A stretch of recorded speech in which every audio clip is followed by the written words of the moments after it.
Morning, people. It's your boy Steve from Printer Gang Investments. I'm back the day before Nvda earnings. This is gonna be a big day for everybody. This is gonna be a big day for the whole markets, for our AI trade. Palantir been doing their thing. We holding close to our highs. We back at 30.60 or so. The high was like 32 something. You know what I'm saying? We got Nvda reporting today. Everybody's forecasting this big beat, man. Ooh, we need to do that. We really need to do that, man. And everybody knows the guide is the only thing that matters right now.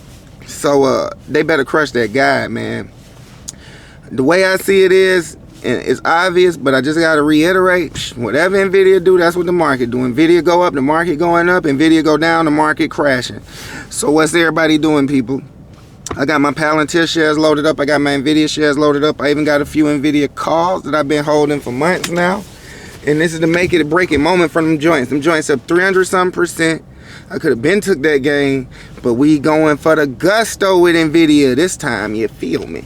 We called that joint back at like 150 before the split, man. So, you know, it's just been a hell of a ride. You know, I wish I could have put more money in that shit. I would have been rich as fuck by now, but it's all good. It's all good, man. It's just round one of AI. Like my boy Dan I say, it is 9 p.m. This party does not end till 4 a.m. You know what I'm saying?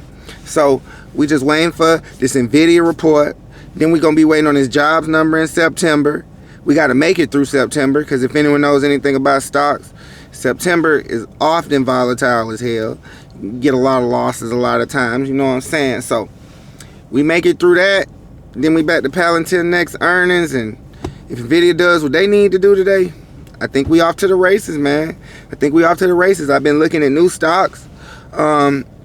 There's a lot of smaller, unprofitable companies that I'm not necessarily ready to invest in yet, but they're must-watch territory. You know what I'm saying?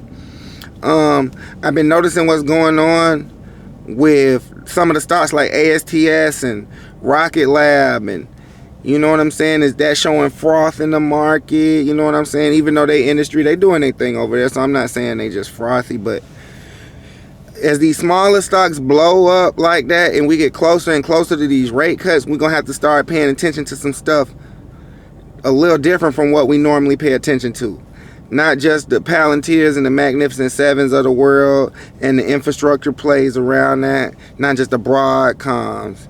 Not just the AMATs. Not just the CrowdStrikes. Like, we got to look a little deeper this time. You know what I'm saying? We got to look a little deeper. Maybe SoundHounds, the SoFis of the world. Like, it's a lot of other stocks out here that's really small, that's been really flat for a really long time. They could be breaking out at any second if things continue to go good.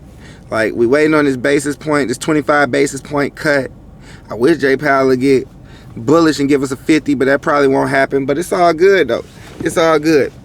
All we're going to do, we're going to sit back. We're going to wait for these Nvidia earnings.